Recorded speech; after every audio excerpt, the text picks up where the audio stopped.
Kung mga ilang pong mga kapatid na magjo-join. At sa mga makakapanood din po sa ating pong Facebook Live ngayon pong gabi, ay magandang gabi po sa ating pong lahat. At tayo muna po ay magpasimulang magbigay ng papuring awit. Awitin po natin ito pong Ang Aking Amay Nagbabantay. At kung maaari po, bagamat hindi po tayo magkakasama physically, pwede po tayo mag-open ng ating pong mga camera po para nakikita rin po natin ang bawat isa. Awitin po natin Ang Aking Amay Nagbabantay.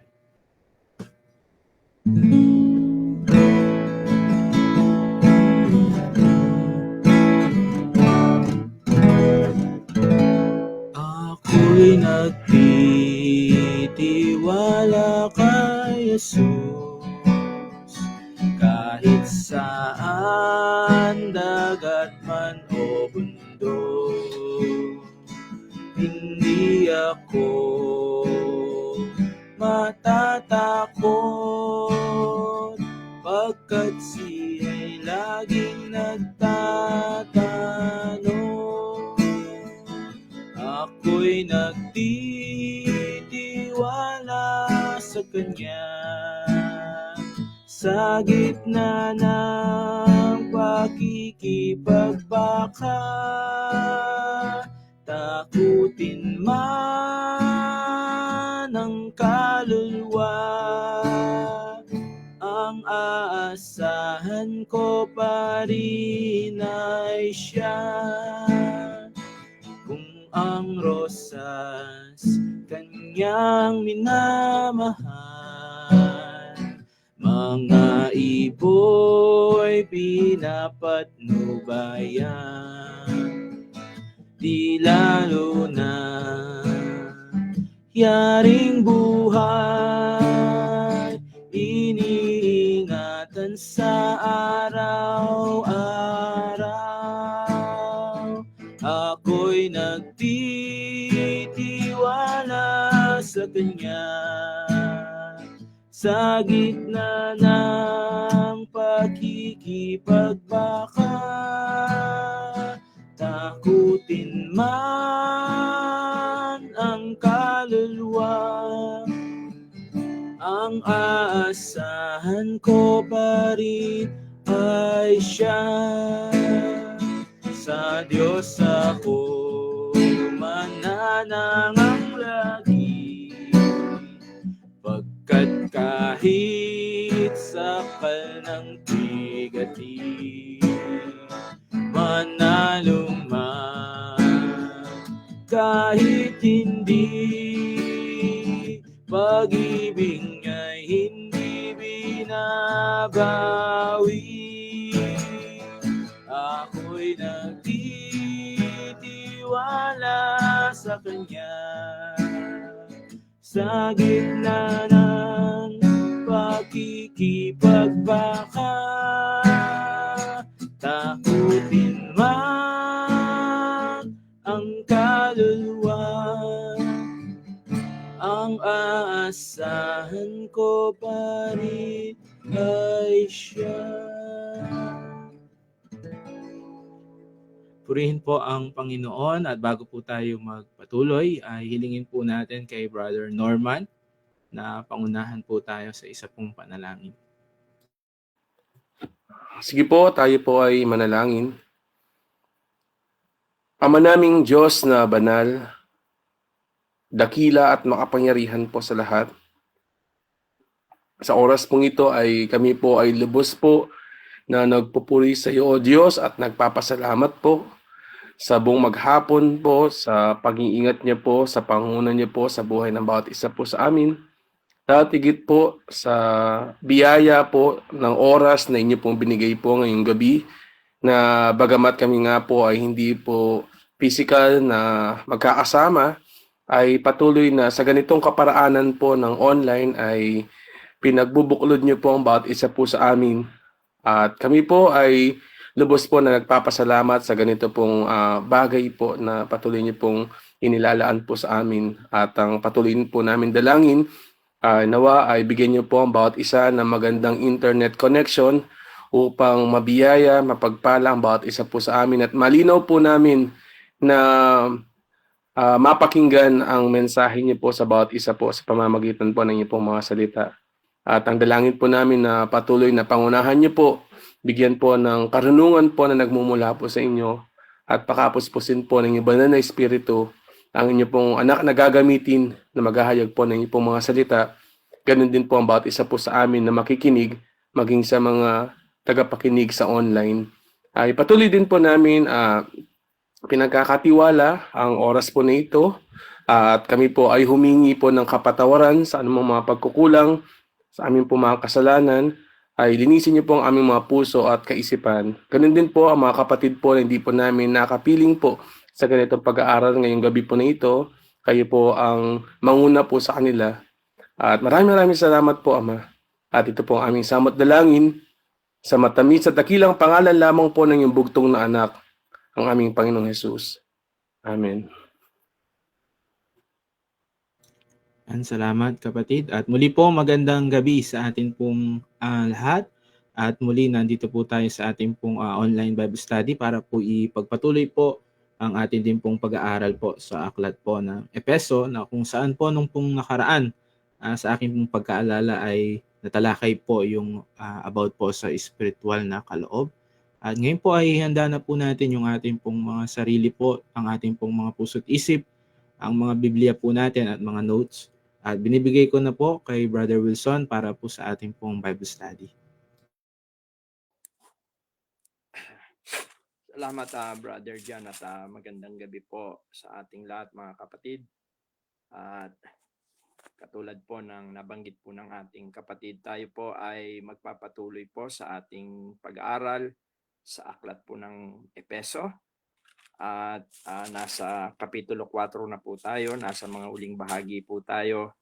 Dito po simula sa verse 17 hanggang sa verse 32. Ito po yung ating pong tatalakayin at may kinalaman po ito sa pamumuhay pa rin sa buhay Kristiyano, no? At paborito po na salita na ginagamit ni Paul yung salitang walk o yung lakad. Kaya dito po sa King James, sabi niya po ay doon sa verse 17, no? Ito nga ang sinasabi ko at sinaksaksihan sa Panginoon na kayo hindi nagsisilakad pa na gaya naman ng lakad ng mga hentil sa pagpapalalo sa kanilang pag-iisip. At ang nauhuling bahagi po ng Kapitulo 4 ay may kinalaman pa rin sa paglakad na ito po ay tumutukoy sa ating sa araw-araw na pamumuhay po ng mga believer. Dito sa mababaw na salin, ginamit po dito sa verse 17 yung pamumuhay, mamuhay. Sabi po, sa pangalan ng Panginoon, binabalaan ko kayo, wag na kayong mamuhay tulad ng mga hindi sumasampalataya. Walang kabuluhan ang kanilang iniisip. At mapapansin po natin na ang pamumuhay o ang paglakad ay may kinalaman din yung ating pag-iisip o yung walking and thinking. Napakahalaga po na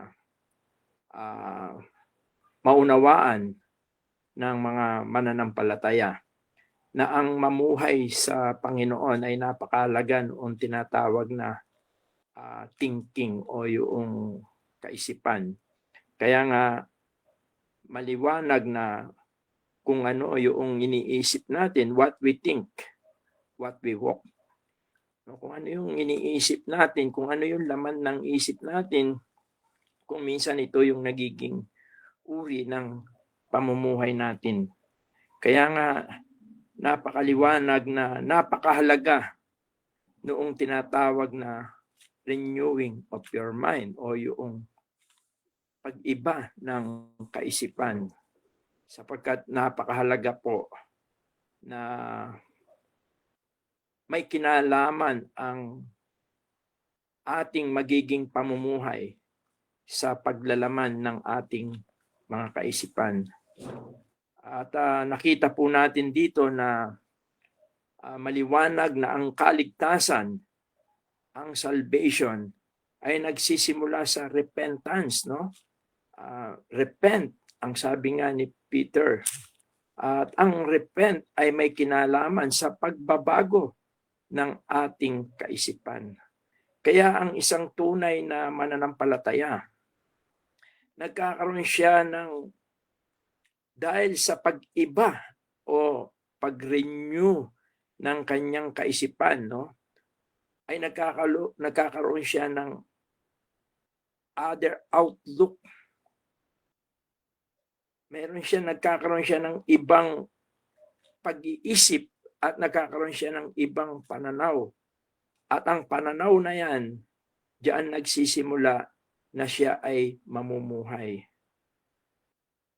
Samantalang ang hindi mananampalataya, dito sa atin kasi ginamit dito sa verse 17, sabi niya, ito nga ang sinasabi ko at sinaksiyan sa Panginoon na kayo'y hindi na nagsisilakad pa na gaya naman ng lakad ng mga hentil.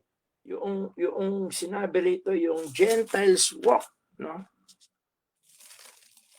Although, ang tinutukoy dito ay yung unsaved person, yung hindi mananampalataya, yung pagan religion, yung pagan practices. Although hindi naman lagi tuwing nababanggit ang salitang Gentiles ay tumutukoy sa unsaved person. Sapagkat meron din naman na mga entil na naligtas. Actually,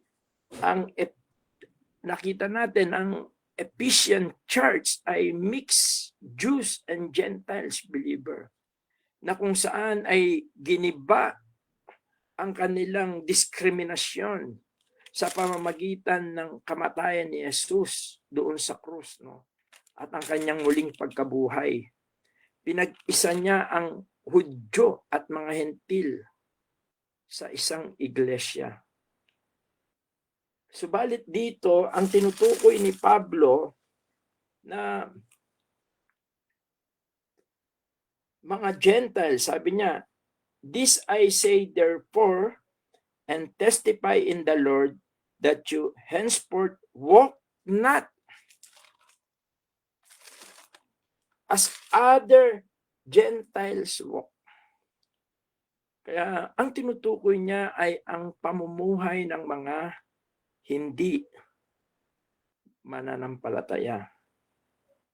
Alam natin na ang kaisipan, ang laman ng kaisipan ng mga hindi mananampalataya ay nakapokus sa mga bagay lang dito sa mundong ito. Kaya ang sabi sa Roma 12, no?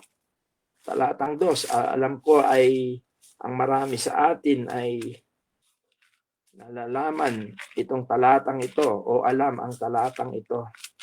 Ang sabi sa Roma 12:2, at huwag kayong magsiayon sa sanlibutang ito, kundi mag-iba kayo sa pamamagitan ng pagbabago ng inyong pag-iisip upang mapatunayan ninyo kung alin ang mabuti at kaaya-aya at lubos na kalooban ng Diyos. And be not conformed to this world, but be yet transformed by the renewing of your mind, that you may prove what is that good and acceptable and perfect will of God. Kaya, hindi kaila sa atin nang sabihin ni Pablo sa mga taga-Epeso, sa mababaw na salin, binalaan niya ang mga taga-Epeso. Sabi niya, sa pangalan ng Panginoon, binabalaan ko kayo, huwag na kayong mamuhay tulad ng mga hindi sumasampalataya. Bakit po? Walang kabuluhan ang kanilang iniisip. Kaya bilang isang mananampalataya, sinasabi ni Pablo dito na napakahalaga ng nagiging laman ng isip upang ikaw ay makapamuhay, makalakad sa tawag ng Panginoon. Napakahalaga noong renewing of your mind. Ano ba yung ibig sabihin ng renewing of your mind? Mahalaga na maunawaan din natin ito. Ang ibig sabihin ng renewing of your mind, ang ibig sabihin nito, ang ating kaisipan ay nagpapasakop, napupuno ng mga kalooban ng Diyos. At ang ating kaisipan ay nagpapailalim, napupuno ng kalooban ng Diyos. Kaya napakahalaga. At paano po mangyayari yan? Yan ay sa pamagitan ng kanyang mga salita. No? Kaya the more na we read God's word, memorizing God's word, meditating God's word, obeying God's word, yung ating kaisipan ay nagkakaroon ng napupuno ng kaisipan. Nababago ang ating kaisipan. We think, yung iniisip natin, napupuno ang ating kaisipan ng mga bagay-bagay na kalooban ng Diyos at ng mga bagay-bagay na espiritual. Subalit, posible sa isang mananampalataya, no?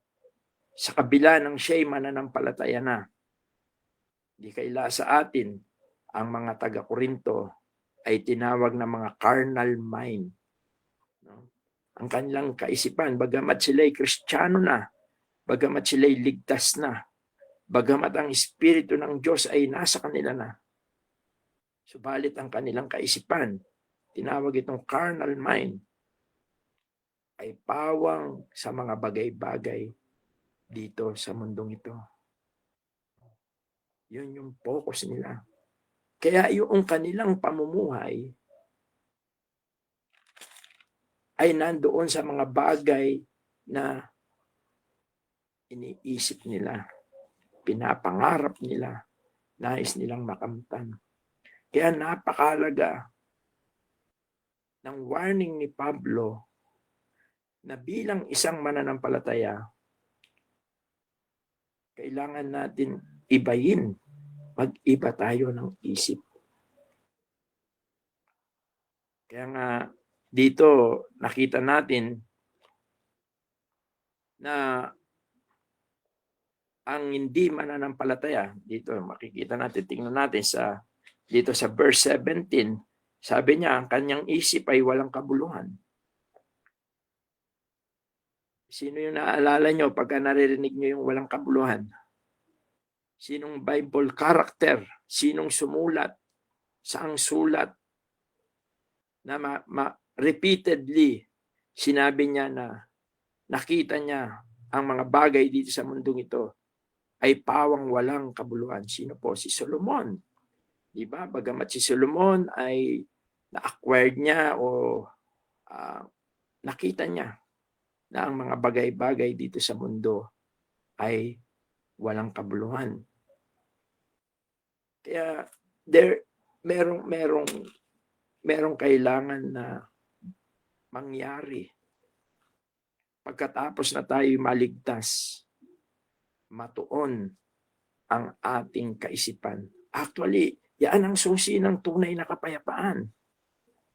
Kapag ang ating kaisipan ay nababago, no, natutuon sa Panginoon, natutuon sa kapangyarihan ng Panginoon, yung ating pagkakilala sa Panginoon, yung mga bagay na espiritual, yung mga bagay na mahalaga, yung mga katotohanan, yan ang pinagmumulan ng kapayapaan. Ang sabi doon sa Filipos 4, talatang 8, sabi niya, katapos-tapusan mga kapatid, anumang bagay na katotohanan, anumang bagay na kagalang-galang, anumang bagay na matuwid, anumang bagay na malinis, anumang bagay na kaibig-ibig, anumang bagay na mabuting ulat, kung may anong mang kagalingan at kung may anumang kapurihan, ay isipin ninyo ang mga bagay na ito. Anong sabi rito?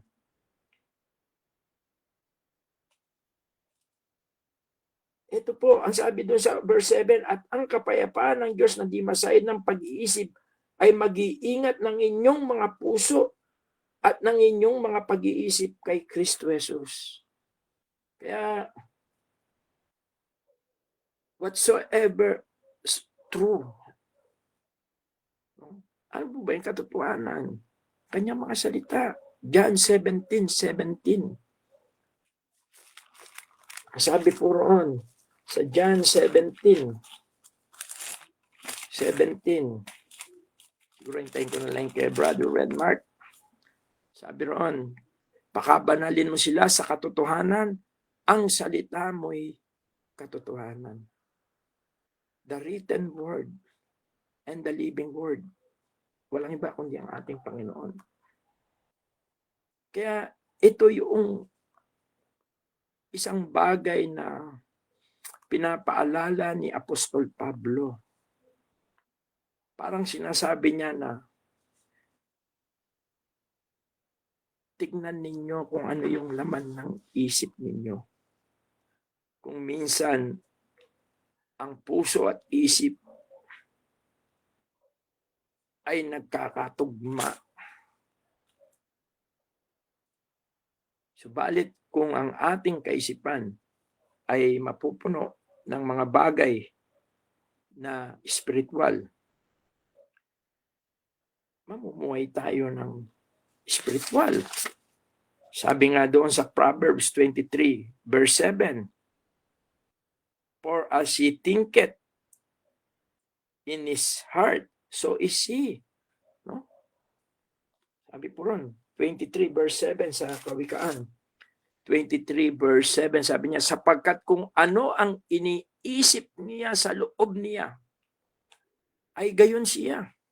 Napakalaga po nun. No?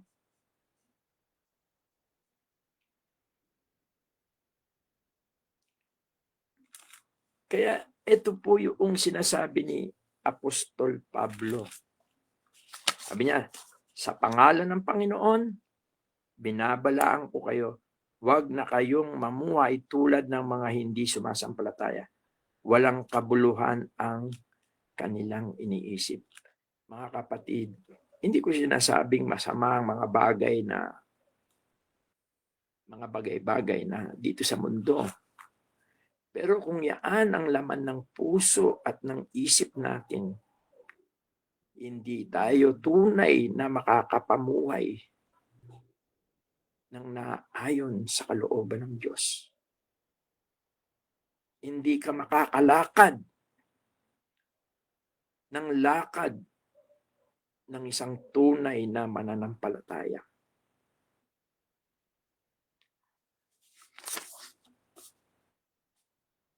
Bakit po? Una, ang hindi mananampalataya, ang sabi niya dito sa verse 18. Sabi niya, verse 18, Efeso, at wala silang pag-unawa. Sabi rito, nasa kadiliman ng kanilang pag-iisip ay nangahiwalay sa buhay na Diyos dahil sa kahangalang nasa kanila, dahil sa pagmamatigas ng kanilang puso. Dito naman sa mababaw na salin, ang sabi po, at wala silang pang-unawa dahil sa kanilang kamangmangan at katigasan ng ulo, wala silang bahagi sa buhay na kaloob ng Diyos. The unsaved person cannot experience God. No? Ang kaisipan, ang kaisipan na puno ng kadiliman. Ano pong ibig sabihin nun?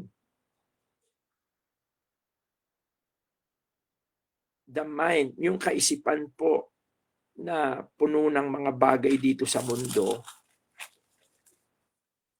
ito po ay saan nagmumula? Sa laman.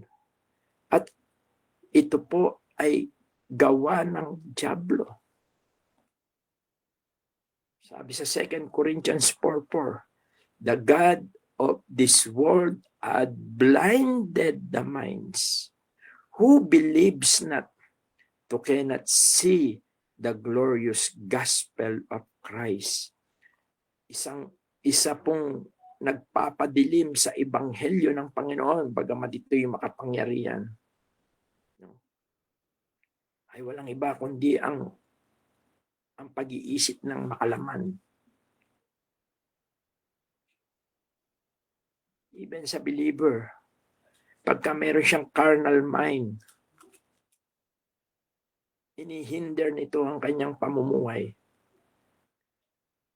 Nakalugod-lugod, na nakagamit-gamit sa Panginoon. Effectively. Kaya, napakalaga nun. Sabi niya, wala silang pangunawa.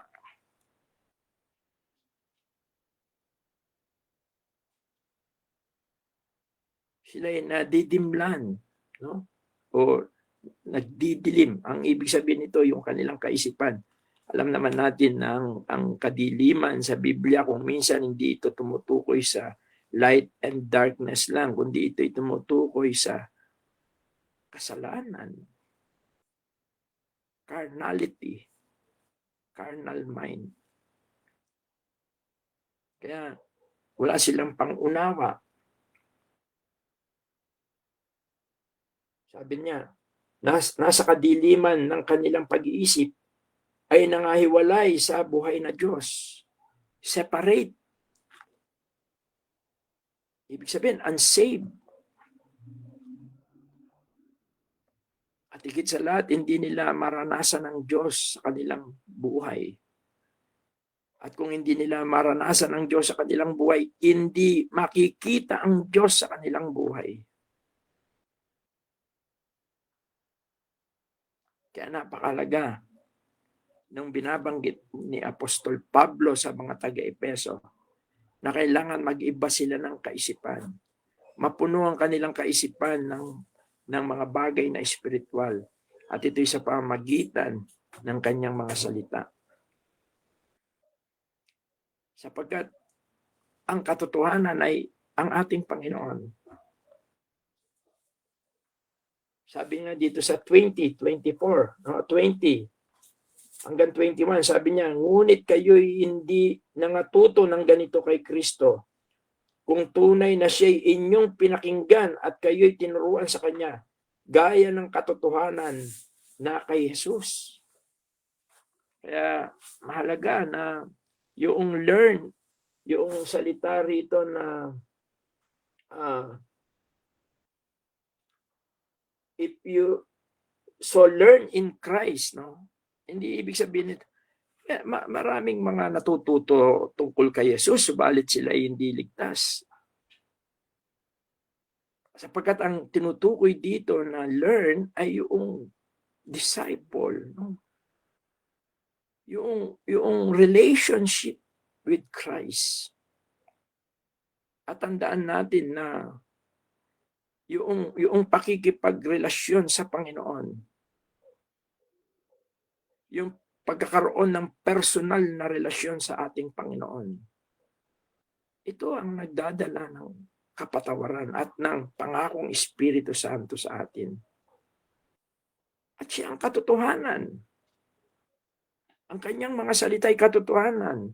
Subalit ang ating Panginoon, siya yung living word. Siya ay katotohanan. I am the way, the truth, and the life. Kaya po, ang katotohanan ay laging, ang dala po niyan ay life. No? Truth, the truth and the life go together. Samantalang yung ignorance, death. Kaya nga, ang mga hindi mananampalataya, sila'y patay. Yung ignorance in the gospel, ignorance. Kaya Ephesians chapter 2, di ba? Sila'y patay. dahil sa kanilang mga pagsalangsang. Kaya napakahalaga nitong sinasabi ni Pablo sa mga taga-Epeso. Una, para tayo makalakad sa Panginoon, makapamuhay sa bilang anak ng Diyos, bilang mga Kristiyano. Una, kailangan punuin natin ang ating kaisipan ng mga bagay na espiritual. Sabi nga ni Juan, love not the world, neither the things that are in the world. If any man love the world, the love of the Father is not in him. Gusto mong malaman kung ano yung nasa isip mo? Kung ano yung ginagawa mo? Kung ano yung pinaglalaanan mo ng panahon? Yun ang laman ng isip mo. Kung ang pinaglalaanan mo yung mga bagay-bagay dito sa mundo, magandang bahay, magandang sasakyan, no? Yan yung pinagsisikapan mo, katanyagan, kasikatan sa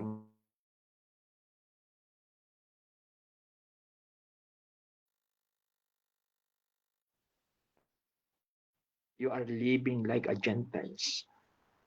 Yun ang laman ng isip mo. Kaya maganda yun sa Proverbs. Kung ano yung iniisip mo, yun ikaw. Kung ano yung ginagawa mo, yun yung iniisip mo. You cannot separate yun.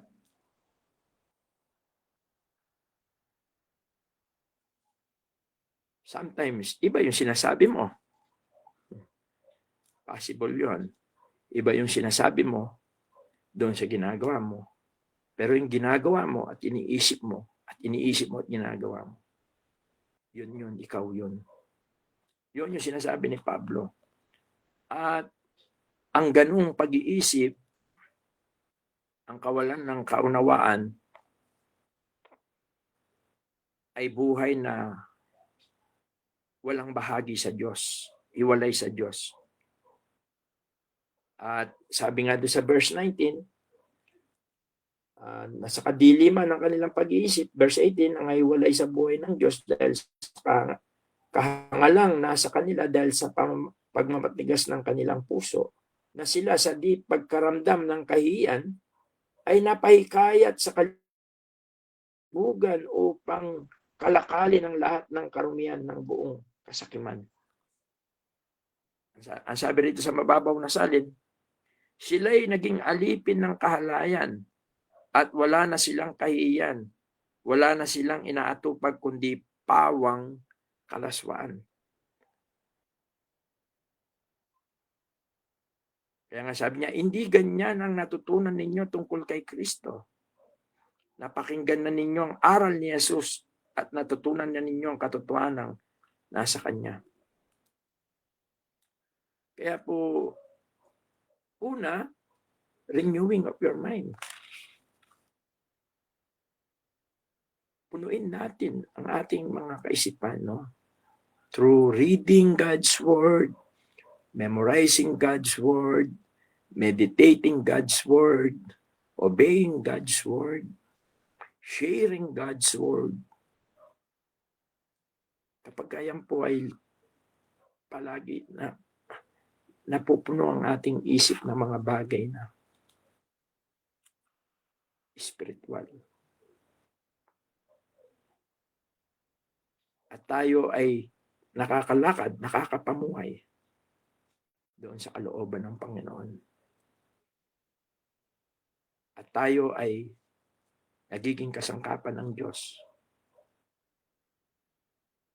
Nagiging fruitful yung ating buhay spiritually. Ano po ba ang mga bunga ng isang Kristiyano? Una, yung ating mga labi, fruit ng lips sa Hebrew, yung mga soul na nasisave through sa pag-share natin ng gospel. Dahil sa kapangyarihan ng Ebanghelyo, at dahil doon sa buhay na nakikita nila sa atin, nagiging mabunga tayo. Kaya napakalaga po nun. Pangalawa,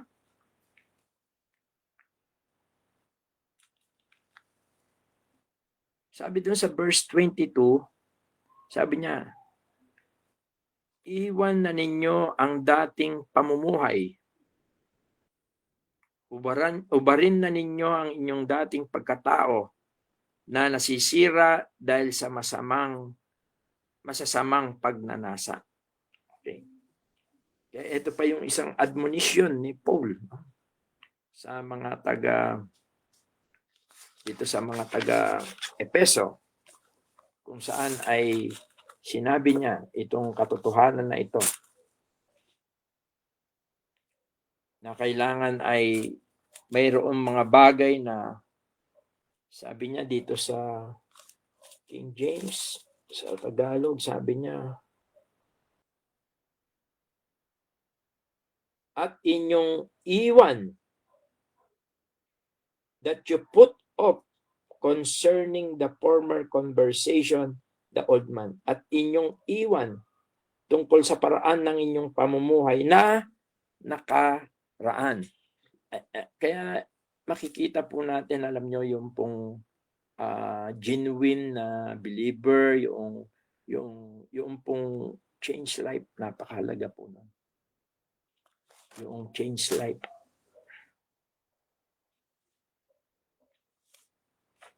Kaya alam po natin yan na bunga yan ng pakikipagrelasyon natin sa Panginoon. Therefore, if any man be in Christ, he is a new creature. All things are passed away. Behold, all things are become new. Yung old man natin, actually, hindi naman naalis yan, no? The only way to overcome the old man is the Holy Spirit. Sa Galatia, sabi sa Galatia, kung tayo ay lalakad, mamumuhay sa Espiritu Santo, sabi po niya, verse 16 ng chapter 5, sinasabi ko nga, magsilakad kayo ayon sa Espiritu at hindi ninyo gagawin ang pita ng laman. Yan ang kahalagahan ng pananahan ng Espiritu Santo. To overcome the old man. To overcome yung ating carnal mind, yung ating carnal self. Tandaan natin, meron 3 klaseng Kristiyano doon sa Corinto, doon sa 1 Corinthians chapter 10, binanggit niya yung 3 klase ng tao doon. Yung una, yung mga Hudyo, no? At pangalawa ay yung mga Gentiles. Pangatlo, yung mga spiritual, yung mga Christian doon sa church, kung saan mix ito ng Jews and Gentiles. Pero doon sa chapter 3, doon sa church ng Corinth, meron din 3. Yung natural man, yung hindi ligtas, tapos yung carnal man, tapos yung spiritual man. Yung spiritual man, ito yung mga na-overcome nila yung kanilang old self. No?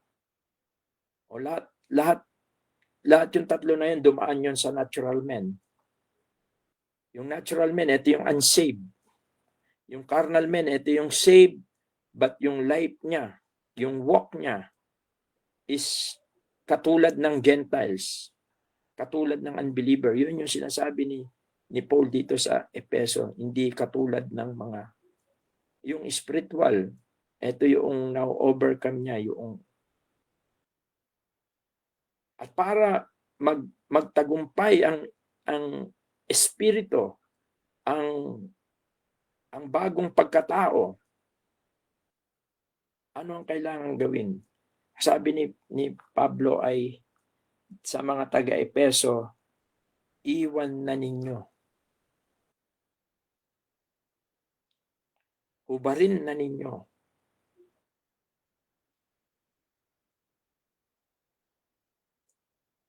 At yun ang sikreto. Ano pong ibig sabihin ng iwan? Ano pong ibig sabihin ng hubarin? Sa ibang salin, sa ibang talata, ginamit ni Paul yung patayin. Yun yung mga terms na ginamit ni Paul. Ano pong ibig sabihin nun? Naiwan, hubarin, patayin ang lumang pagkatao. Meaning po is surrender. Suko natin sa Panginoon ang ating buhay, ang ating mga kahinaan. Hindi lang po dapat mapuno. Kasi pagka napuno lang yung mga kaisipan natin, ang kalooban ng Diyos at hindi naman natin sinunod, hindi natin ipinamuhay, tinatawag yun na head knowledge. At para mag-materialize po yun, para makagawa po yun sa buhay natin, kailangan natin hubarin, iwan, patayin ang lumang pagkatao sa pamamagitan ng pagsuko sa Panginoon. Kaya nga dito sa Efeso 4, na ating pinag-aaralan, binanggit niya yung mga bagay na ito. Dito sa Efeso Kapitulo 4, ang sabi niya, inyong iwan, verse 22, at inyong iwan tungkol sa paraan ng inyong pamumuhay ng nakaraan, ang dating pagkatao na sumama ng sumama ayon sa mga kahalayan ng pagdaraya. At kayo'y mangagbago sa espiritu ng inyong pag-iisip and be renewed in the spirit of your mind. Ang ibig sabihin nun ay yung pasakop tayo eh. Yun yung dun sa Galatia. Yung walk in the spirit doon sa Efeso at dito sa Galatia, ang ibig sabihin nun ay renewed our mind. Pasakop ang ating kaisipan. At tayo ay mag-umpisang umakbang palayo doon sa dati nating pamumuhay. Sometimes sa isang bagong mananampalataya o lumalagong mananampalataya, it is a gradual, step by step. Natututo siyang tumayo, natututo siyang humakbang, and then natututo na siyang lumakad.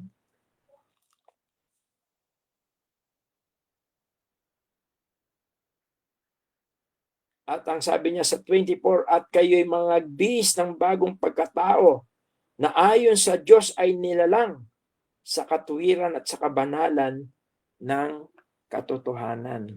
Kaya after you put out, put off, put in, put on, mayroon tayong kailangan na gagawin o mayroon tayong kailangan na susundan, at ang susundan natin na buhay na ito ay ang walang iba kundi ang ating Panginoon.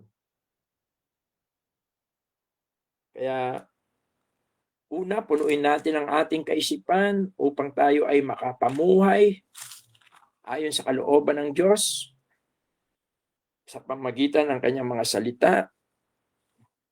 At pagkatapos, ating talikuran ang buhay natin noong sa lumang pagkatao at tayo ay umabante. Mamuhay sa Panginoon. At pangatlo, ginamit niya rin dito yung putting away. Ito yung mga kasinungalingan. Ito yung una yung kasinungalingan. Alam natin na ang kasinungalingan ay opposite ng katotohanan. At alam din natin na si Satan ay sinungaling. He is a father of lie. At Kung papansinin natin, nung dayain niya sila Adan at Eva, ay ginagawa niyang sinungaling ang Diyos. No? Sabi niya, hindi kayo mamamatay. Yan.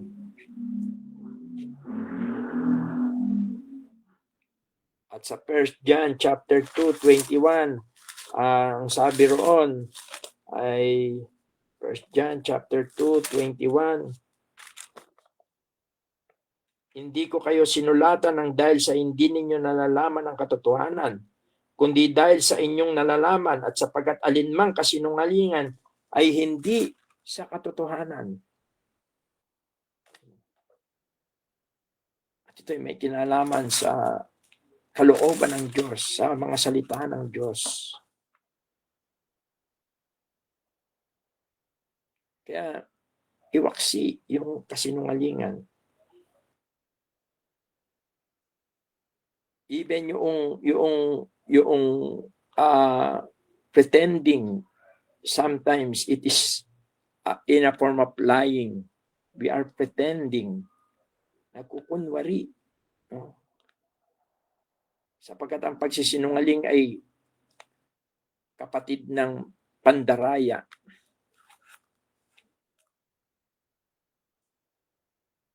Kaya sabi ni Pablo, iwaksi. Dito sa mababaw na salin, ginamit niya yung itakwil. Itakwil na natin ang pagsisinungaling. At tayong lahat ay magsabi ng totoo sa isa't isa sapagkat tayo bahagi ng iisang katawan. Be truthful. Yun yung sinasabi ko, yung hypocrisy. Sometimes you are not truthful. Okay lang yun. Kung if you are weak, okay lang yun. Ang kailangan ay maging totoo. Ang mahirap kasi pagka mahina po tayo at kino-cover up natin yan, no? Ayaw natin accept na tayo mahina, hindi ka talaga lalakas. Hangga't hindi mo harapin ang katotohanan bilang isang mananampalataya, no? Ang Panginoon alam niya ang kalagayan natin. Be truthful sa ating sarili, sa ating kapwa, sa ating mga kapatid. Wag nating itatago o yung hypocrisy. Siniserea, no? Without wax. Hindi totoo tayo. Sapagkat doon nagsisimula. Pagka tayo nagiging tapat, nagiging totoo sa ating Panginoon at ganoon din sa ating kapwa. No? Doon nagsisimula ang strength, ang lakas, ang pagbabago. Pero habang kino-cover mo, iwaksi yung pagsisinungaling. At ang opposite nun ay maging totoo tayo sa sarili natin. Ano pa? Yung galit. Sabi niya,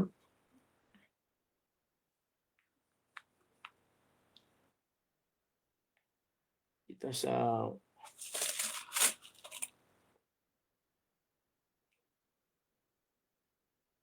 sabi niya, kaya nga pagkatakwil ng kasinungalingan ay magsasalita ang bawat isa sa inyo ng katotohanan sa kanyang kapwa sapagkat tayo'y mga sangkap ng isa't isa. Verse 26, kayo'y mga galit at huwag kayong mga kasala. Huwag lumubog ang araw sa inyong galit. Yung galit ay minsan ito yung bagay na hindi ka nalulugod kaya nagagalit ka At nakita natin dito na yung galit ay hindi pala siya kasalanan Sa bagay, ang Panginoong Diyos ay madalas din nagagalit siya, di ba, sa bayang Israel. Sa matandang tipan, lagi nagpupuyos minsan yung galit niya dahil sa mga bayang Israel ay sumusuway sa kanyang kalooban. At kung minsan ito yung nagiging dahilan kung bakit inahatulan niya. Even ang ating Panginoong Yesus, nilinis niya yung templo. At kung minsan, madalas sa Bible ay hindi itinago yung ganitong mga damdamin ng Panginoong Diyos.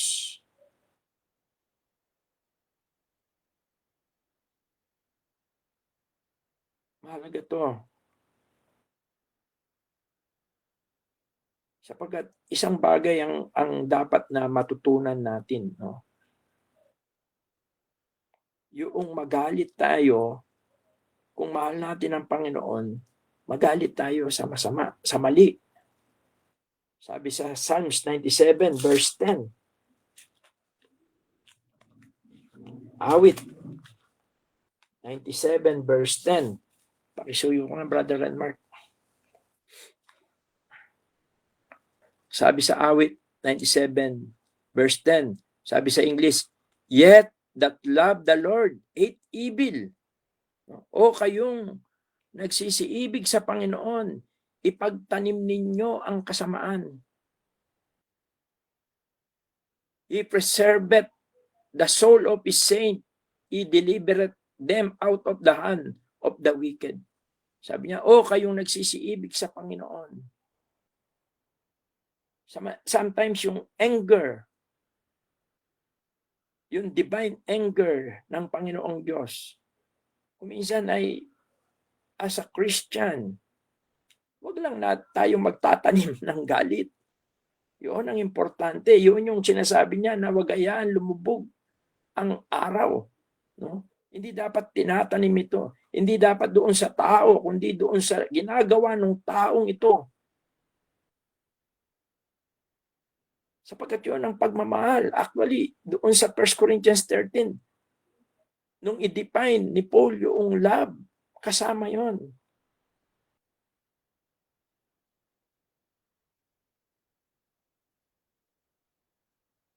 Kaya sa church, meron din tayo yung pag nakita mo yung kapatid, sabihan mo. Actually, pagmamahal yun eh.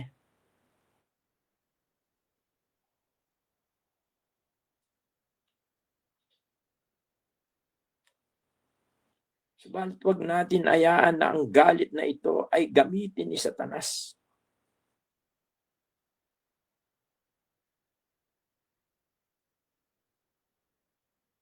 Kaya lying, anger, ano pa ba? Ano pa po yung mga binanggit niya rito sa Epeso? Pagsisinungaling, galit. Yan. Kaya nga sabi niya dito sa mababaw na salin, kung magagalit man kayo, iwasan ninyo ang kayo magkasala. Huwag ninyong hayaan lumabog ang araw na galit pa rin kayo. Huwag ninyong bigyan ng pagkakataon ang diablo. No? Yung kung minsan dahil sa sobrang galit, no? Yung nagagalit tayo na with jealousy, with kung ano-ano pa naggawa ng diablo. Yun ang mahirap. Kung minsan tayo ay nagbibigay ng pagkakataon sa diablo.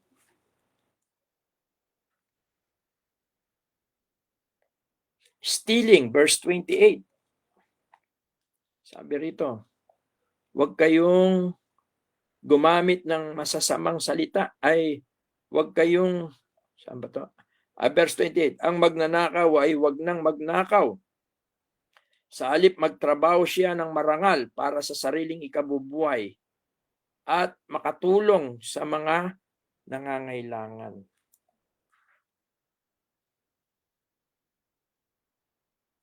Actually, kasama ito sa Ten Commandments, thou shall not steal. No?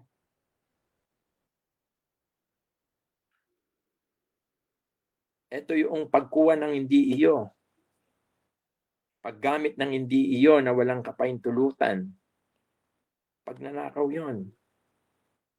Hindi lang pera, hindi lang bagay, sometimes time, oras.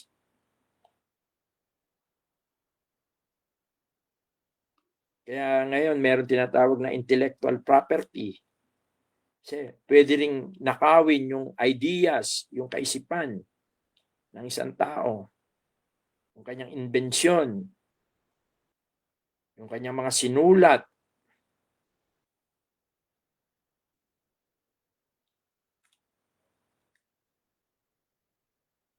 At ang mahalaga ay trabaho tayo ng matapat.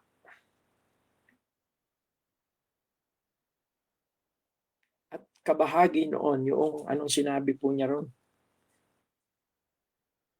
ay ang magnanakaw ay wag nang magnakaw, sa halip magtrabaho siya na marangal para sa sariling ikabubuhay at makatulong sa mga nangangailangan. Kasabay yung pinoprovide mo yung kailangan ng family, kasabay yung pagtulong. At huwag kayong gumamit ng masamang salita, kundi iyong makapagpapalakas at angkop sa pagkakataon upang makapagdulot ng mabuti sa mga nakaririnig. Ito, napakaganda rin po ito, no? Yung corrupt speech ginamit sa English, no? Sabi dito sa Efeso.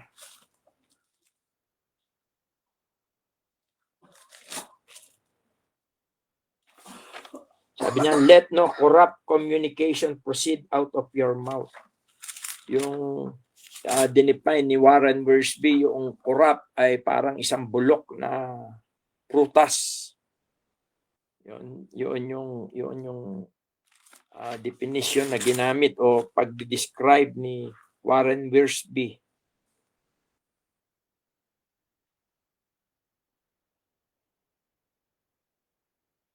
Sapagkat ang pananalita at ang puso ay magka-connection yan, no? Matthew 12:34.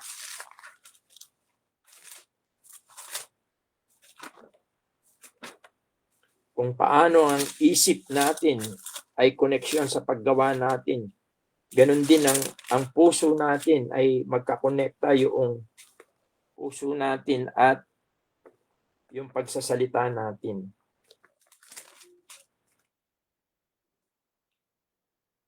Sabi niya, kayong lahi ng mga ulupong, papaano kayo na masasama ay makapagsasalita ng mabubuting bagay, sapagkat sa kasaganaan ng puso ay nagsasalita ang bibig. Ang Panginoong Hesus siyang nagsasabi nito. Kaya napakahalaga, no? Kaya sa pamagitan din ng pagsasalita, no, yung confess up ng mouth natin, no, nakakamtan natin yung kaligtasan. At sabi nga sa Kolosas ay magkalasang asin. Ibig sabihin, nagkakaroon ng effect, lasa, taste, no?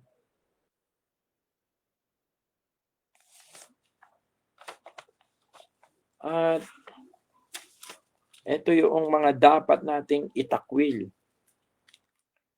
Anyway, meron pa rito yung kauli-ulihan, sabi niya,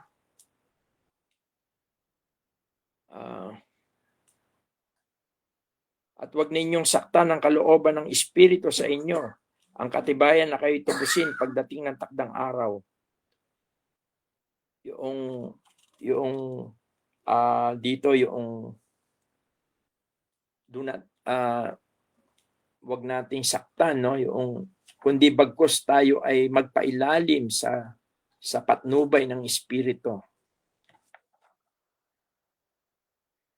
Kailan po ba nasasaktan ng kalooban ng Espiritu Santo?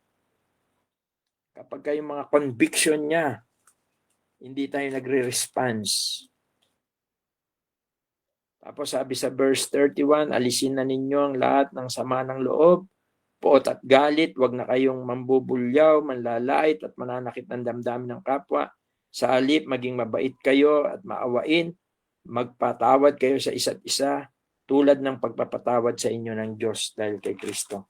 Siguro magaganda pa rin po ito, pero kahit hindi na po natin ito expound, no?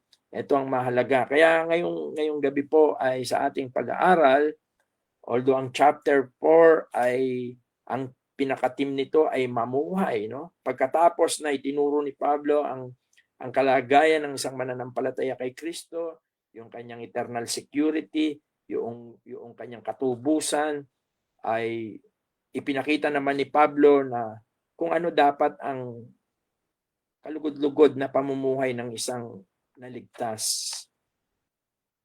At nakita natin dito na upang tayo makalakad, makapamuhay ng para sa Panginoon, punuin natin, baguin natin ang laman ng kaisipan natin. Imbis na makasanlibutan, imbis na mga bagay sa mundong ito, punuin natin ito ng salita ng Diyos, ng bagay na espiritual. Talikuran natin yung mga umahadlang, yung mga bagay-bagay sa buhay natin na nakasanayan na natin noon, talikuran po natin yun. Isuko natin ang buhay natin sa Panginoon. At makikita po natin kung isusuko natin ang buhay natin sa Panginoon. Sa patnubay ng Espiritu Santo, tayo po ay makapamumuhay para sa Panginoon. At sa oras na tayo po, bakit nais ng Diyos na tayo makapamuhay ayon sa kanyang kalooban? Sapagkat gagamitin niya po ito para sa kaligtasan din po ng ibang mga tao. Kaya nga, let your light so shine before men. Nais po ng Panginoon na gamitin niya kayo para sa kanyang ikaluluwalhati. Para sa kanyang iglesia ay gamitin niya para sa ebanghelyo.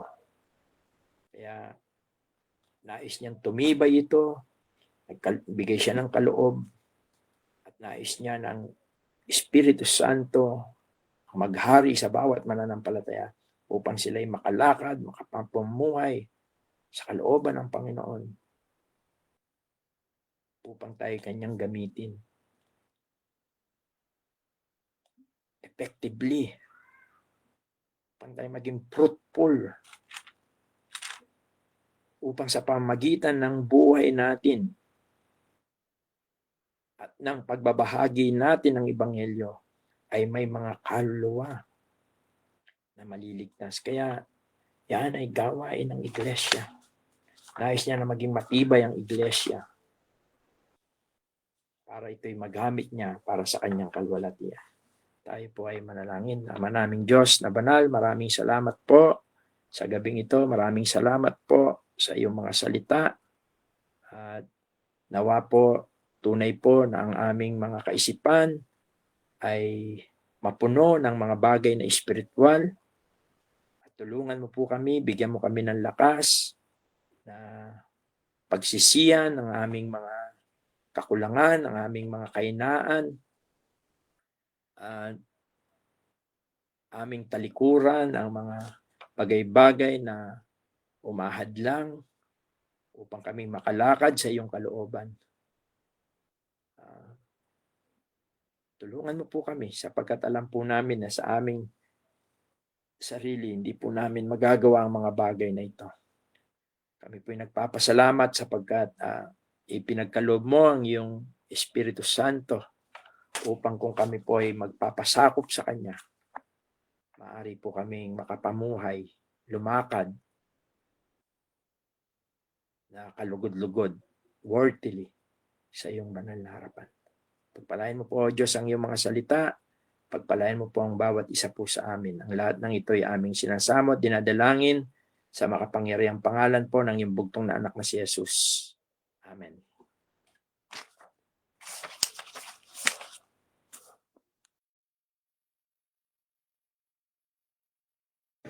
Salamat po sa mensahe po ng Panginoon at sa ating pong kapatid na nagdala po nito.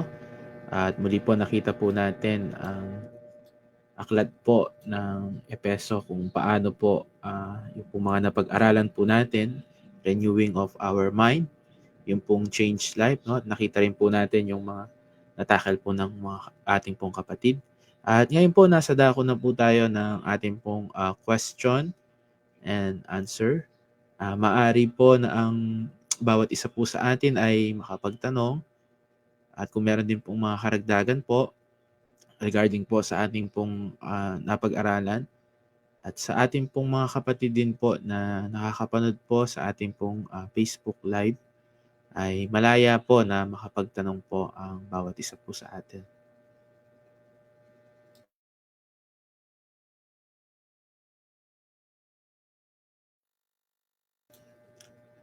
Sige po, habang pong wala pa pong nagtatanong, ako din po, regarding po dun sa napag-aralan po natin, paano po kaya yung pong sa mga matatagal na pong mga believer, although nakita po natin yung pong minsan yung walk, yung second points po natin ay progress po yun. Pero paano po kaya dun po sa mga matatagal na pong believer na sabihin po natin pagdating po sa loob po ng church ay nandun po yung kanila pong participation sa mga service. Pero po pagdating din po dun sa life din po naman nila ay nandun pa rin po yung struggle or sabihin po natin na parang hindi po nakikita yung change. Yung pong, pero nakikita po na parang active po sa church. Paano naman po kaya yung nagiging effect din po noon sa isa pong believer po?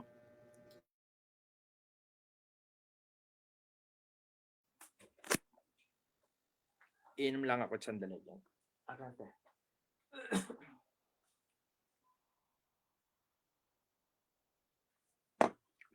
Okay.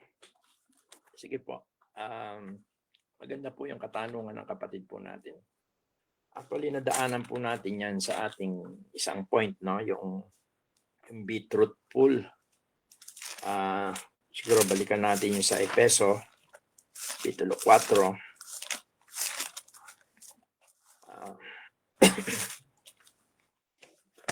Kung saan sinasabi ron ay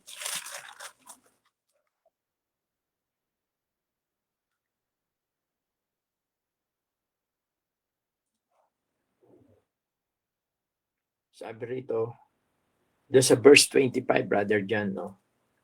Kaya nga, pagkatakwil ng kasinungalingan ay magsasalita ang bawat isa sa inyo ng katotohanan sa kanyang kapwa, sapagkat tayo'y mga sangkap na isa't isa sa atin. Okay. Kung titingnan natin, kung hindi sila magiging totoo doon sa kanilang mga ginagawa, no? At may epekto yon. Malaking epekto yon sa katawan ng ating Panginoon, sa iglesia. Kaya nga ang sabi niya ron ay sapagkat tayo mga sangkap ng isa't isa sa atin. Kaya ito yung nagiging suliranin sa isang iglesia o sa kapulungan, no? Minsan nga yung illustration na minsan daw ay may naglilipat dahil nakakuha sila ng mas magandang kapilya dahil dumadami sila. Nung maglilipat na sila, umiram sila ng gareta. Yung gareta, yung hinihila ng kalabaw, no? At hirap na hirap daw yung kalabaw. Ang tagal nila nakarating doon sa bagong lilipatan nila. Dahil ang daming mga kapatiran na imbis na tumulong na sila'y naglalaro-laro. Doon sila nagbibitin-bitin doon sa likod ng gareta o yung ano ba tawag sa Tagalog noon. Kaya napakatagal bago sila nakarating. Sa tanong ng ating kapatid kung may mga ganon na mayroong deception, yung lying, no, mayroong pagkukunwari, ay palagay ko malaking epekto ito sa yung paghinder ng growth ng church at para ito'y lalong maging effective na kasangkapan ng Panginoon sa pagpapalaganap ng kanyang ebanghelyo. Kaya ito ang malaking problema. May epekto siya. Ngayon, ang tanong, ang Panginoon nakikita niya yan. Ang Panginoon ay sa mga tunay na mananampalataya ay kaya yung pag-ibig, yung paghatol niya, no? Kanina nabanggit natin yung anger, yung galit, no? Ang Diyos ay galit siya at tinutuwid niya yan. Hinahatulan niya yan through tinatawag na discipline. Kaya meron tayong self-discipline, meron tayong church discipline, at meron din tayong God's discipline. Yan ay pagka yung talagang nagiging public, yung bagay na yan. Pero ang pinaka bottom line nun, Brother John, ay hindi nalilingid sa Panginoon yon. Alam ng Panginoon yon, yung mga pretension, yung mga pagkukunwari, hypocrisy, ang Panginoon ay nalalaman niya yon. At personally, makikita mo yon sa buhay ng isang individual. Unfruitful life. Hindi ka nagiging fruitful. Kasi ang sabi ng Panginoon, without me, you can do nothing. Kaya pagka ginagawa mo sa sarili mong katalinuhan, sarili mong lakas, yung nagpipretend ka na napakabuti mo, pero sa puso mo naman talaga. Yung mga ganung bagay, hindi nakikita ng Panginoon yon. At ang maganda ay maging transparent. Yung totoo, yun yung sinasabi niya. Iwaksi na yung pagkukunwari o yung kasinungalingan. At hindi makakatulong kasi yon. Personally, sa isang mananampalataya, second, sa buong iglesia.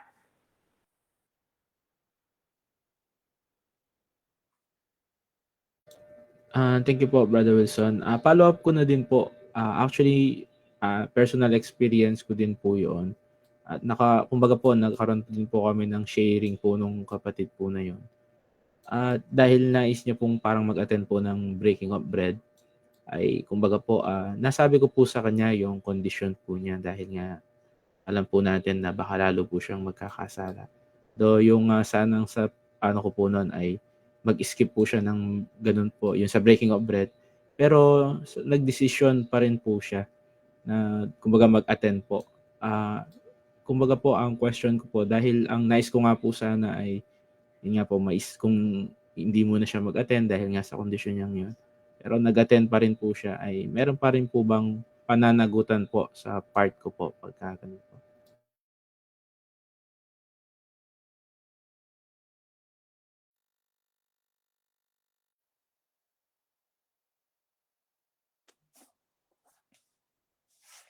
Hindi ko masagot, Brother Jan. Hindi ko alam yung reason mo bakit hindi mo siya gustong mag-attend. At hindi ko rin alam kung ano yun, no? Pero maganda rin naman na nagwa-warning tayo, nagsasabi tayo, at tapos kung sila naman ay gagawin nila yon, ay sila na yung may pananagutan nun. Maganda yon na kung nagbibigay tayo ng mga bilang tulong o patnubay sa kanila para hindi sila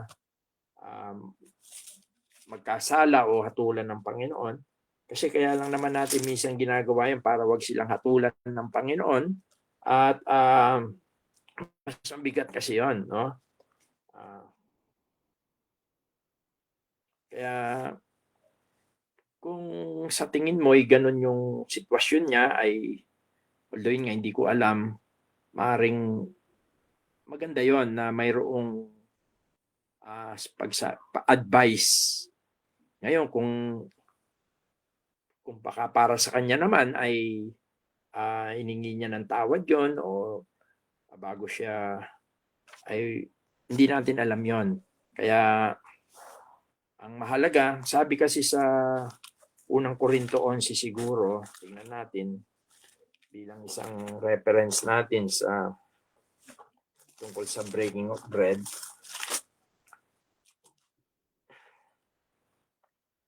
Sabi niya, siguro basahin ko na lang yung verse 27. Kaya't ang sino mang kumain ng tinapay o uminom sa saro ng Panginoon na di nararapat ay nagkakasala sa katawan at dugo ng Panginoon. Una, yung gusto kong tingnan natin dito, sabi niya, no? Verse 27, wherefore whosoever shall eat this bread and drink this cup of the Lord, yung mag-participate unworthily, shall be guilty of the body and blood of the Lord. Yung unworthily. Hindi ibig sabihin nun perfectly, no? Hindi kumbaga parang wala, hindi mo ginagalang yung pag-take ng breaking of bread. You cannot take this seriously and preparedly, no? Yun yung ibig sabihin dito noong nararapat yung unworthily manner, no? Yung parang okay lang sa'yo. Hindi mo binibigyan ng halaga, hindi mo binibigyan ng kabanalan. Basta ang ano mo lang, yung sarili mo, gusto mo lang. Hindi ka nagiging worthy noon, no? Ang sabi rito, nagkakasala ka sa Panginoon mismo. Kasi parang winawalang halaga mo yung ginawa ng Panginoon, yung kanyang kamatayan, yung paghahandog ng kanyang buhay, no? Very serious matter yon. Kaya dapat seryoso rin tayo. Dapat ay inahanda natin ang sarili natin. Sabi niya, verse 28, but, kaya yung but, no? Ibig sabihin dapat nating gawin ito. Mag-meditate ka. Sabi niya, but let a man, yung man dito, yung in generic, no? But let a man examine himself, and so let him eat of the bread and drink of that cup. Datapot siya sa atin ng tao ang kanyang sarili. Tingnan mo. You take it ba seriously? Reverently? No? Pinapahalagaan mo ba ito? Ginagalang mo ba ito? Nirerespeto mo ba ito? Diba? Kaya nga minsan pagka nandun tayo, yung orderly, yung silent, yung parang ayaw mo ngang makaistorbo, yun ay pagpapahalaga. Ngayon, kung bara-bara ka lang, yun ang sinasabi rito. At higit sa lahat ay, yun nga, kung yung life natin. Ngayon naman, sabi nga ay, hindi naman hadlang naman talaga. Sabi nga nung awitin natin, ang kasalanan ay di makahadlang, no? Kung yung siniserious mo kasi ito, hingi ka ng, magre-repent ka talaga, hinahanda mo yung sarili mo. Dahil ihandog mo yung sarili mo doon sa oras na yun. Alalahanin mo siya, pinupuno mo yung mind mo. Yun ang importante ron. Hindi ibig sabihin no, perfectly, no? Na hindi ka na nagkakamali, hindi ka na nagkakasala. As long as na tinitake mo itong seriously, reverently, yung with respect, no? At yun nga, Kung hinihingi mo ng tawad yung sarili mo, sinisiyasat mo yung sarili mo, kung kinukumpisal mo sa Panginoon, bago yun, maganda yun. Kaya hindi ko alam kung, pero ganun pa man, as a leader kasi minsan ay nagbibigay tayo ng warning sa mga kapatid. Sa tingin ko ay maganda naman yun. At kung siya ay nag-go on, siguro yung accountability ay nasa kanya. At ang ayon dito ay kung nagkakamali siya at ganun ang attitude o nagpipilit lang siya sa sarili niya, may chastisement eh. Sabi niya, verse 29, sapagkat ang kumakain at umiinom ay kumakain at umiinom ng hatol sa kanyang sarili. Yung salitang kung hindi niya kinikilala ang katawan ng Panginoon. Yung kinikilala rito, ibig sabihin, una, kung hindi pa niya talaga kilala ang Panginoon. Secondly, yung kinikilala rito, yung ginawa ng Panginoon. No? Ano bang ginawa ng Panginoon? Naghihirap siya. Tapos sabi niya, sinunod niya yung cause. For this cause, no? Dahil nga hindi mo ginalang, hindi mo nirespeto, hindi mo pinahalagaan. This cause, yung sabi niya, dahil dito marami sa inyo ang mahihina, spiritual yon, at masasakitin, physical yon, at hindi kakaunti ang natutulog, yung kinuha na sila ng Panginoon. Datapwat, 31, kung ating kilalanin ang ating sarili, ay hindi tayo hatulan. Ibig sabihin nun, kung tinatanggap naman natin, nagpapakumbaba tayo sa Panginoon, ginagalang natin ang Panginoon, hindi niya tayo hatulan. Kaya alam niyo ang breaking of bread is a matter of heart, is a matter of mind, at is a matter of lips. Kasi pagka nagaano talaga tayo importante yun, no? Sinasamba natin siya sa espiritu ng buong puso, ng buong isip, at ng buong kaluluwa natin. Kaya,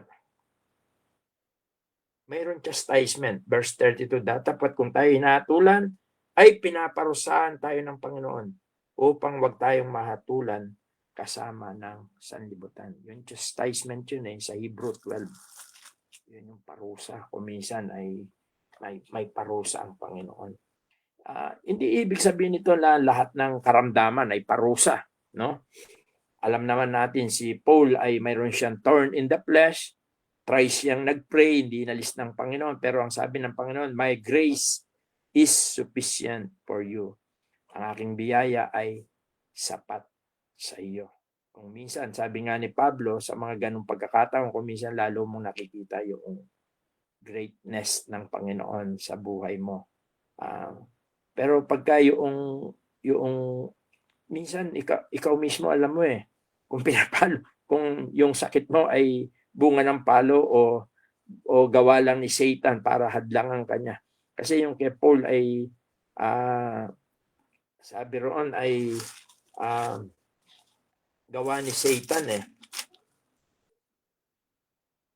doon sa 2 Corinthians.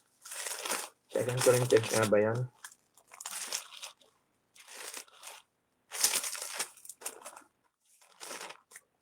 Chapter 12.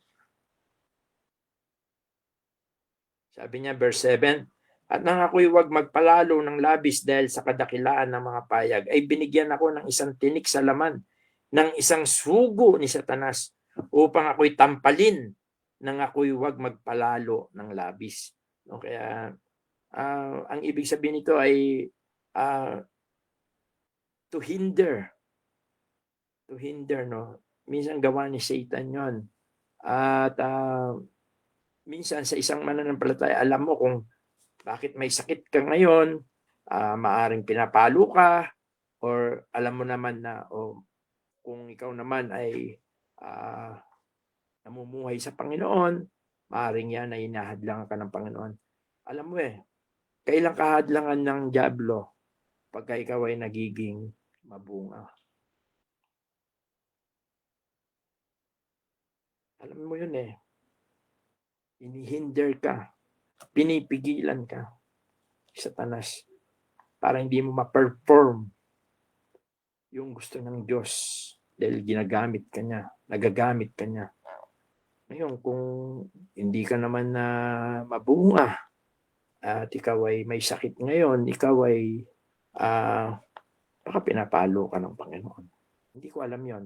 Ikaw at ang Panginoon minsan ay nalalaman.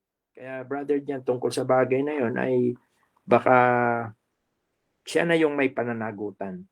At least ikaw ay na, sabi rin sa Galatians 6 di ba? Sabi niya ay sabihan mo yung kapatid. Sabi niya, mga kapatid, kung ang sino man ay masumpungan sa anumang pagsuway, verse 1, Galatians 6:1, kayong mga sa espiritu ay inyong papanumbalikin ng gayon sa espiritu ng kaininan, na inyong pagwari ng inyong sarili, baka ikaw naman ay matukso. Kaya okay din yun na nag-advise or nag-warning, okay yun. Yun lang siguro. Yung iba baka mayroong... Thank you po. Thank you po. Baka po yung mga ibang kapatid, meron pa po tayong mga question po.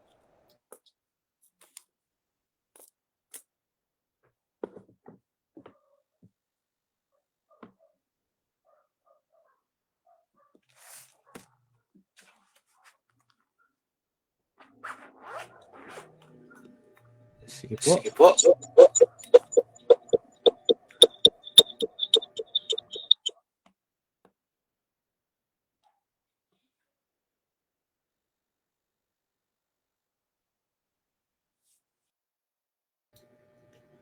Okay po, kung siguro po yung silence po natin ay nagkakahulugan po, nawa na ito pong ating pong napag-aralan ay ito po ay naging kaliwanagan po sa bawat isa po sa atin, at lalo tikit hindi lamang po natin ito narinig kundi sa buhay po natin. Napakaganda rin po nung naging example po ng ating pong kapatid si Solomon. Nakatapik po tayo dun sa renewing of our mind. Alam natin po si Solomon ay hiningi po niya yung karunungan po at katilinuhan sa Diyos. At nakita po niya nga yung walang kabuluhan po, yung pong minsan nasa isip po natin, yung sa sanlibutan. Kaya nawa hindi lamang po ito sa ating din po mga nasa isip, kundi isa puso po natin para maisabuhay po natin. At ngayon po tayo po ay magwakas sa panalangin. Tingin po natin kay Brother Abel na tayo po ay pangwakasan po sa pananalangin. Yun po, tayo po ay manalangin. Ang banal, dakila at mga pariyan po sa lahat. Muli kami po ay nagpapasalamat at nagpupuri sa gabi, sa mabiyayang gabi po na binigay po sa bawat isa po sa amin. At maraming salamat po sa inyo pong pangunguna. Alam po namin na lagi sa amin pong pagtitipon ay nakakasama po namin kayo. At salamat din po sa mga katotohanan na ipinaabot po ninyo sa amin bilang mga anak mo. Salamat din po sa mga kapatid na naglaan po ng oras upang sila po ay aming pong makasama. At nawa ay naging hamon din po at pagpapala ang iyong mga salita. Ganon din po sa kapatid po namin na naghahayag at ginamit po ninyo upang magdala ng mensahe sa gabi pong ito sa aming pong online Bible study. Tunay nga na patuloy po ninyong biyayaan ng physical na pangangatawan sa mga karamdaman din po niya. Ay patuloy pong kagalingan ang panalangin po namin.